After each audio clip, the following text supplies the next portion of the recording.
Salut tout le monde, c'est Apple Master Touch et on se retrouve aujourd'hui pour une vidéo un petit peu spéciale puisque je ne suis pas seul, je suis avec mon ami Jojol67. Bonjour à tous. Ça fait plaisir, hein, ça fait pas mal de temps qu'on se connaît. Ouais, depuis au moins plus d'un an et demi avec le site internet ICIAP.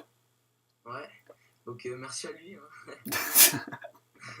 Donc dans cette vidéo un petit peu spéciale, je vais me contenter un petit peu de te poser des questions, de savoir un petit peu ton avis sur YouTube, sur Apple, sur le jailbreak, et puis voilà. Tout ça en te posant des questions, et à la fin, il y aura peut-être une petite question fun. Hein. D'accord, pas de soucis. Tu peux me poser toutes les questions que tu veux. D'accord.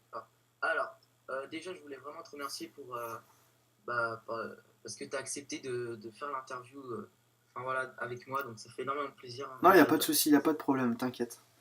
Merci. Alors, commençons avec la première question. Alors, qu'est-ce qui t'a amené à commencer l'aventure YouTube? Alors, pourquoi j'ai commencé à faire des vidéos? C'est par simple passion et aussi sur le fait que je veux absolument aider les personnes. Alors au début, j'étais blogueur sur le site internet iPotosh is a Pro. J'ai commencé à faire des blogs à l'âge de 16 ans et demi, 17 ans. Donc c'était en novembre 2008. Et en fait, je faisais pas mal de blogs, j'en faisais 5 par jour. Et en fait, au bout de quelques mois, j'ai remarqué qu'avec mes études, c'était un petit peu difficile. Et donc, j'ai commencé à arrêter à faire mes blogs. Mais je me suis dit, j'ai toujours la volonté d'aider les gens et aussi de mettre du contenu sur le site internet. Alors, je me suis dit, pourquoi pas moi? Pourquoi je pourrais pas faire des vidéos aussi? Et en fait, j'ai commencé petit à petit à faire des vidéos. Au début, c'était, on va dire sans plus. La façon de faire des vidéos, c'était, on va dire à l'arrache. Alors que maintenant, c'est un petit peu plus organisé. Euh, et donc, j'ai remarqué que ça marchait plutôt bien. Et donc, ça me faisait plaisir d'aider de plus en plus de personnes. Et donc, c'est dans cette optique passion et aide et partage que je continue à faire mes vidéos, tout simplement. Ouais, puisque heureusement que tu as commencé il y a quelques années, puisqu'en ce moment, aujourd'hui, il y a tellement de youtubeurs que vraiment c'est hyper dur Une de se faire petite place, référencer. ouais, ouais, c'est. Ouais, t'as tout à fait raison hein, sur ce point-là. C'est que maintenant, YouTube, c'est la marque de référence, on va dire. Ouais, Et il y a 2 3 ans, YouTube, c'était pas ce que c'est maintenant. Donc, on va dire que toutes les personnes qui veulent être un petit peu connues sur YouTube, un petit peu plus facilement par rapport aux autres, le mieux aurait été de faire des vidéos déjà avant. Voilà. ouais, et surtout, qui dit YouTube dit argent, et la plupart des gens pensent que direct ils se mettent à faire des vidéos, ils pensent direct qu'ils vont vraiment gagner de l'argent. Hein. Et c'est pas. Si j'ai commencé YouTube, c'est par passion, comme toi. Mhm. J'avais la détermination et je savais même pas au début qu'on pouvait gagner de l'argent, alors qu'au début, au début voilà, ouais, voilà, je savais même pas, j'étais même pas dans l'optique De gagner de l'argent, gagner bah de moi l'argent non à plus, ce moi non moment-là. plus. Après c'est vrai que YouTube ça peut rapporter un peu d'argent. Bah justement on va parler d'argent. On va parler d'argent sur YouTube. Il y a tellement de personnes qui croient qu'on gagne un salaire de ouf alors que ce n'est pas du tout le cas, sachant qu'on ne gagne pas de salaire. Moi, Alors honnêtement, avec mes 155 abonnés, pardon de te couper, je gagne absolument rien, hein, les gens, donc voilà, faut pas croire. non mais en fait ce qu'il faut savoir c'est que déjà quand tu as envie de gagner de l'argent sur YouTube, il faut que tout ce qui touche à la publicité soit vu et soit on va dire, cliquable. Hein je sais pas si ça se dit, mais je veux dire, par exemple, les publicités que vous voyez sur les vidéos, par exemple, les annonces à droite des vidéos, pour gagner de l'argent, il faut qu'on clique dessus. Et en général, les gens ne cliquent pas dessus, donc on ne gagne rien du tout. Et on n'a pas du tout le droit déjà de dire ce qu'on gagne sur Internet. Et on n'a pas le droit de dire aussi d'imposer les gens de cliquer sur les pubs. Et je veux dire, pour qu'une personne puisse vraiment gagner sa vie sur Internet, sur YouTube, il faudrait au minimum, bien au minimum, faire au moins 2 millions, 3 millions de vues par mois. Parce qu'il faut savoir que quand YouTube ça devient son métier, quand déjà on gagne de l'argent, cet argent doit être imposable ça veut dire que c'est de l'argent qu'on doit déclarer à l'État et on doit justement payer un pourcentage, on doit payer des impôts tout simplement. Donc on ne gagne Ouais. pas énormément. Et moi, de toute façon, tout l'argent que je gagne, c'est de l'argent que j'investis au niveau des produits que je présente. Par exemple, là, dernièrement, le dernier achat que je me suis fait, c'était un micro pour perfectionner mes vidéos qui m'a coûté 100 euros. Hein. Et ça, c'est pas, j'en ai pas besoin personnellement d'un micro, j'en ai pas celui de mon iMac me suffit, mais pour encore perfectionner mes vidéos et encore les rendre encore plus professionnelles, on va dire, un micro, un bon petit micro, on va se dire qu'on est un petit peu obligé d'en acheter un pour que les abonnés, pour les personnes qui regardent les vidéos, trouvent que la vidéo soit, elle est vraiment de meilleure qualité par rapport aux autres et que ça incite les personnes à tout simplement se dire ah ouais lui il fait du bon job, ses vidéos sont pas mal, etc. etc. Donc on veut toujours avoir on va dire la perfection et donc cette perfection elle se répond par des investissements de matériel, de logiciels et les gens ils pensent que l'argent qu'on gagne on le conserve pour nous et en fait non. Depuis le début, depuis qu'on a une chaîne YouTube, on investit notre argent sur cette chaîne. Mhm. Ouais, parce qu'en ce moment, c'est ce qui fait un petit peu le débat sur YouTube. Hein. C'est vraiment, je trouve, ça pourrit un peu, si je puis dire, la communauté, puisque Ouais, les gens beaucoup maintenant de ils pensent dislikes on fait que ça pour l'argent et sur les grands YouTubeurs qui ont 800, 900 000 abonnés. Après, ça peut être de différents styles de vidéos. Mais enfin, voilà, je vois beaucoup de dislikes en ce moment sur les vidéos. Et puis voilà. ben, je veux dire les personnes ils réfléchissent argent, mais la plupart du temps ils sont jeunes, ils ont entre 10 et 15 ans et ils savent pas qu'est-ce que c'est que travailler, ils savent pas qu'est-ce que c'est que... Ils se disent que l'argent ça doit... Je sais même, je vais même pas répondre à la question parce que déjà qu'il Ouais. n'y avait pas, déjà qu'il y avait pas de question en fait.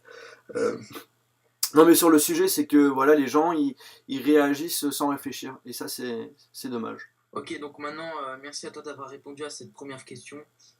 On va changer un petit peu de sujet. Alors, que penses-tu de ta chaîne YouTube actuellement? Ben actuellement je dirais que ma chaîne YouTube se porte plutôt bien, euh, qu'il y a une bonne communauté qui est en train de se former. Quand tu regardes sur ma page Facebook, il y a quand même 4000 personnes qui aiment ma page. Sur Twitter, qu'il y ait, excusez-moi, pratiquement 3000 personnes qui me suivent. Ça me fait vraiment plaisir. Quand tu as des personnes qui te reconnaissent dans la rue, tu peux que avoir le sourire. Ouais. Et actuellement, ouais, ma chaîne YouTube, je suis très content de ce que j'en ai fait pour l'instant. Après, je voudrais bien mettre plus de contenu. Comme par exemple une vidéo tous les jours, une vidéo tous les 2 jours, mais malheureusement, malheureusement, c'est la vie, je suis étudiant, donc j'ai pas trop le temps de faire des vidéos tout le temps, tout le temps, tout le temps. J'essaye chaque semaine au moins de mettre au minimum une vidéo. Et justement, ça montre aussi que si je fais qu'une vidéo, ça veut dire que il n'y a pas d'histoire d'argent, hein, parce qu'il y a des personnes qui se disent, comme moi, avant on parlait justement d'argent, il y a si je devais répondre à des personnes qui me disent tout simplement je fais ça pour l'argent, ben, je ferais des vidéos tous les jours. Voilà, ça c'est dit, je ferais des vidéos tous les jours. Mon travail serait même peut-être bâclé. Donc là, actuellement, ouais, ma chaîne YouTube, je suis très content de ce que j'en ai fait pour l'instant. 3 millions de vues, plus de 10 000 abonnés en 2-3 ans. Je trouve que c'est plutôt correct. Pour 266 vidéos, ouais, je suis bien content. D'accord, bah en tout cas, félicitations à toi, tu as dépassé la barre des 10 000 abonnés. Merci.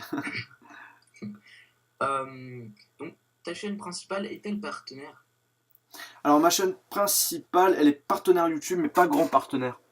D'accord.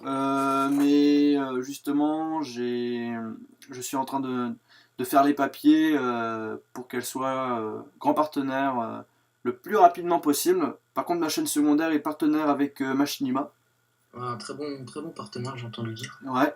Et pour ceux qui souhaitent être partenaire YouTube alors que c'est des petits YouTubeurs, je vous conseille d'être partenaire avec le network Social Blade. Ouais, j'ai déposé enfin voilà, Ah bon, je après, leur ai demandé si je pourrais l'être, et puis bah là en ce moment c'est en cours de traitement. par contre, il faut savoir que quand on fait ce genre de choses, il faut avoir plus que 18 ans, hein. Donc il Ah, faut avoir il faut que les parents le sachent et c'est eux qui doivent voilà. signer. Mhm. Euh, donc je vais enchaîner avec une prochaine question. Avec quel matériel filmes-tu? Alors actuellement, je filme avec une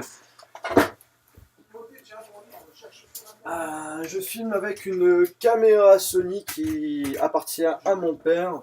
Donc c'est quelque chose que j'avais pas à acheter, donc ça c'est déjà pas mal. Une caméra comme ça coûte dans les 400 euros. Là on entend mon père. Euh, et j'ai un grand petit trépied qui me permet de filmer facilement et de filmer avec des vues assez sympathiques. Et après j'ai par exemple pour l'iPhone 5, j'utilise mon dock. Bon après maintenant j'ai lancé un nouveau concept, c'est le fait que au niveau de mes vidéos, excusez-moi c'est la chaise qui fait ce bruit là, que dans mes vidéos justement on ait deux vidéos dans laquelle une où on me voit et une où on voit justement ce que je présente. Et donc j'utilise la webcam de mon iMac pour me filmer. Et après, bon, j'utilise mon trépied et ma caméra Sony pour pouvoir filmer ce que je présente. D'accord. Merci. Et juste une petite question comme ça, as-tu une console de jeux vidéo? La seule console de salon, j'ai la GameCube, donc ça date un petit peu. Sinon après, je reste sur plutôt les consoles portables. Donc j'ai une PSP et j'ai une 3DS. Et justement, je suis plutôt fan plus dans les produits Nintendo parce que je suis fan de Zelda et des jeux Mario. D'accord. Merci. Donc maintenant, on va attaquer un petit peu la section parlons des appareils Apple. Alors, quel a été ton premier appareil Apple? Mon premier appareil Apple, c'était un iPod Touch première génération de 16 Go. Ah. Es-tu content de ton iPhone 5 pour le moment? Pour l'instant, je suis content, mais par contre, très déçu au niveau de la batterie de l'appareil. Et j'attends avec impatience le jailbreak. Parce que Ouais, ça va moi faire aussi. quelques mois et je commence à en avoir un petit peu marre, on va dire. Pareil. D'après toi, quelle est l'application la plus utile sur iPhone, iPad ou iPod? L'application la plus utile sur son iPhone. Ta préférée? Euh, j'ai pas de préférence actuellement. J'ai pas de préférence Au niveau des jeux, le jeu que j'aime bien, c'est le jeu Swampy, Mhm. le jeu Perry, pour ceux qui connaissent, le jeu Ouais, Rayman, et le dernier Need for Speed, j'y joue justement actuellement. Voilà. d'accord. Donc, quels sont les produits Apple, on va dire les plus nouveaux que tu possèdes actuellement? Alors j'ai l'iMac 27 pouces que j'ai acheté il y a un mois. C'est celui de l'année dernière. Mhm. Et j'ai un MacBook Pro 13 pouces que j'ai acheté en 2011. D'accord. Donc là, on va parler un petit peu de jailbreak. Donc, avais-tu peur lors de ton premier jailbreak, lors de ta première tentative? En tout cas, moi, oui, j'ai vraiment flippé. Et quand j'ai su que ça marchait, j'étais hyper content. Ben moi en fait la première fois que je l'ai fait ça n'a pas marché. Ça me l'a complètement bugué parce qu'en fait il fallait c'était des jailbreak où il fallait absolument restaurer son appareil, il fallait absolument qu'il n'y ait rien du tout d'installé dessus. Et en fait, ben, je ne l'ai pas restauré et le jailbreak ben, ne s'est pas fait. Et la pomme, le logo de la pomme restait sur l'écran. Et justement, ben, c'est à ce moment-là que j'ai recherché des tutos. Et c'est à ce moment-là aussi que j'ai commencé après, par la suite, à m'intéresser sur le jailbreak, tout simplement. Mhm. Et à trouver des tutos pour réparer justement nos appareils. D'accord. Donc, maintenant, une petite question comme ça, hein. Que penses-tu de la lenteur, pardon, si je puis dire, un peu du jailbreak sur iPhone 5 et iPod Touch 5. Ça fait un bon bout de temps que je pense les développeurs doivent l'avoir, enfin les hackers. Mm. Donc voilà, je voudrais juste savoir un petit peu ton avis. Ben, c'est vrai que ça énerve tout le monde d'attendre, mais après, il faut pas qu'on réagisse comme des gamins trop gâtés. S'ils donnent pas les développeurs le jailbreak tout de suite, c'est qu'il y a une raison. Donc, faut pas être pressé dans ce sens-là. Et si après on n'est pas content et qu'on n'a pas envie d'attendre, ben, la plupart des gens, ben, ils attendent. Ils prennent tout Mhm. simplement un appareil Android hein, comme le S3. Après, chacun ses choix, mais moi je pense que si le jailbreak devient de plus en plus difficile à obtenir sur nos appareils, Apple va perdre des sacrés clients. Ça, je peux te le dire. Mhm. Donc maintenant, on va un petit peu changer de sujet. Donc, as-tu des conseils pour les nouveaux youtubeurs pardon, pour les, YouTuber. pour les nouveaux youtubeurs qui essayent de percer dans le domaine de YouTube? Euh, Être innovant, trouver Mhm. des bonnes idées, s'inspirer. On a le droit de s'inspirer. Hein. Ouais, L'inspiration, c'est pas une copie. On peut s'inspirer de d'autres youtubeurs. mhm. Euh, Prendre les critiques constructives à Ouais, bras grands ouverts. Par contre, les critiques où il n'y a pas d'argument, faut surtout pas les prendre en compte parce que sinon ça va plutôt nous décourager qu'autre chose. Et ouais, justement, en parlant de découragement, il faut surtout avoir la tête haute et, et surtout ne pas être découragé dès qu'il y a une critique. Il faut absolument se remonter. Par contre, après, tout ce qui touche au rageux et les ouais. personnes qui s'amusent à dire du mal des gens, ça il y en aura toujours. Donc ne soyez pas étonnés. D'accord. Bah là, on a fait un petit peu le tour des questions, on va dire, sérieuses. Maintenant, j'ai une dernière petite question à te poser, c'est, puisque tout le monde en parle, hein, c'est que penses-tu du succès de la chanson Gangnam Style? euh, Vraiment hors sujet. Hein.